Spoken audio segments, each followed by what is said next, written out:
Have you ever been at a baseball game, watched the bat crack, and just wondered, exactly where's that ball gonna land? It seems so complicated, right? But the entire flight path, that beautiful arc, can be predicted with just a couple of equations. Today, we're gonna pull back the curtain and show you exactly how it's done. So let's really think about that. The moment that ball leaves the bat, its journey isn't just random chance. Nope. It's following a very precise, predictable curve that's completely governed by physics. So the big question is, how do we get out our pencils and paper and actually map that journey from beginning to end? Well, the secret isn't just finding a single magic equation. It's actually a team of equations working together. They create this incredible system that doesn't just track where an object goes, but crucially, when it gets there. And that powerful tool is called parametric equations. This is the key. Instead of trying to relate x directly to y, we relate both x and y to a third variable, a parameter. And for us, that parameter is time. It unlocks everything. Okay, so to model all this amazing motion, we need the right tools in our hands. Let's go ahead and open up our mathematical toolkit and take a look at the core equations that are going to do all the heavy lifting for us. And here they are. First up, you've got the equation for the horizontal position, x of t. Now look closely. You'll notice there's no gravity in there. That's because gravity only pulls down, it doesn't affect side-to-side motion. But then, look at the second equation for the vertical position, y of t. That one's a bit more of a beast, because that's where gravity comes crashing in, constantly pulling the object back down to Earth. Now these formulas might look a little intimidating, but they're built from just a few key ingredients. You've got v0, which is just your starting speed, theta is the launch angle, g is the constant pull of gravity, t is time, of course, and h0 is just your starting height. You get these simple things right, and the math, it just works, every single time.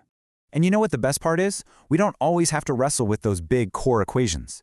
For really common questions, like how high did it go or how far did it travel, some brilliant folks have already derived these amazing shortcut formulas. Seriously, they are a huge time saver. All right, enough theory. Talk is cheap, right? The absolute best way to understand this stuff is to just see it in action. So let's solve a classic projectile problem from start to glorious finish. So here's our scenario. We've got a ball, and it's launched pretty fast. We're talking 30 meters per second, at a nice, steep 60-degree angle. Our first mission, should we choose to accept it, is to find the absolute peak of its flight. Just how high did this thing go? And this right here is the perfect tool for the job. It's our specialized shortcut formula for maximum height, h. All we have to do now is just plug in the numbers we already know for our initial speed, the angle, and gravity. And here's how it breaks down. We substitute our values in, we simplify the terms, and don't forget, you have to square the sine of 60 degrees, and then we just do the final calculation. Boom! The ball reaches a maximum height of about 34.4 meters. That is really high up there. Okay, awesome. We know how high it went. Now, for the next logical question, how far did it travel horizontally before it came back down? In physics, we call this the range. And of course, we've got another shortcut tool for this. The range formula looks pretty similar, but you have to notice that super important term in the middle, the sine of 2 times the angle. This is so cool, because the sine function is biggest at 90 degrees, which means that the 2 theta term tells us that you'll always get your maximum possible range when you launch at a perfect 45-degree angle. It's a neat little secret hidden right there in the math. So let's plug in our numbers. 2 times our angle of 60 becomes 120 degrees. We find its sine, we multiply by 900, and we divide by 9.8. And the result? The ball flew a horizontal distance of almost 80 meters. This is the power of these formulas in action. So we've got the height and we've got the distance. There's really just one more piece of this puzzle left. For how long was this whole journey? Let's go ahead and calculate the total time of flight. And you guessed it, there is a formula for that too. This one is great for finding the total time an object is airborne, as long as it lands at the same height it was launched from. Let's run the numbers one last time. We double that initial velocity, multiply by the sine of our angle, and divide the whole thing by gravity. And there you have it. The ball was up in the air for just over 5 seconds. Pretty cool.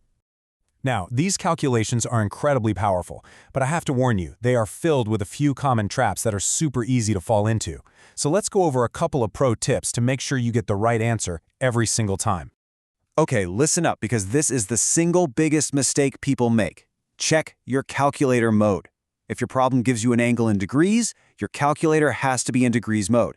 If you try to calculate the sine of 60 in radians mode, you get a totally wrong, even negative answer. This one tiny setting will make or break your entire problem. So just remember these two things. Always, always, always double-check that calculator mode. And make sure you're using the right number for gravity. If your problem is in meters, you use 9.8. If it's in feet, you use 32. You gotta be consistent. You know, it's easy to look at this as just another math problem from a textbook.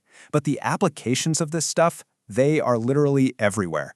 Let's just zoom out for a second and see why mastering this matters so much, far beyond just passing a test.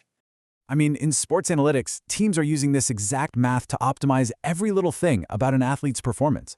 Engineers use it to design everything from the beautiful arcs of water in a fountain to the trajectory of a spacecraft heading to Mars. And physicists use it to model the entire universe. This math truly describes our world in motion. So we've just handed you a really powerful toolkit for understanding the world. But this is just the beginning. I want you to look around you. From something as simple as a crumpled piece of paper you toss into a trash can to a diver leaping off a platform into a pool, what else could you now model and predict? The possibilities you'll find are absolutely everywhere.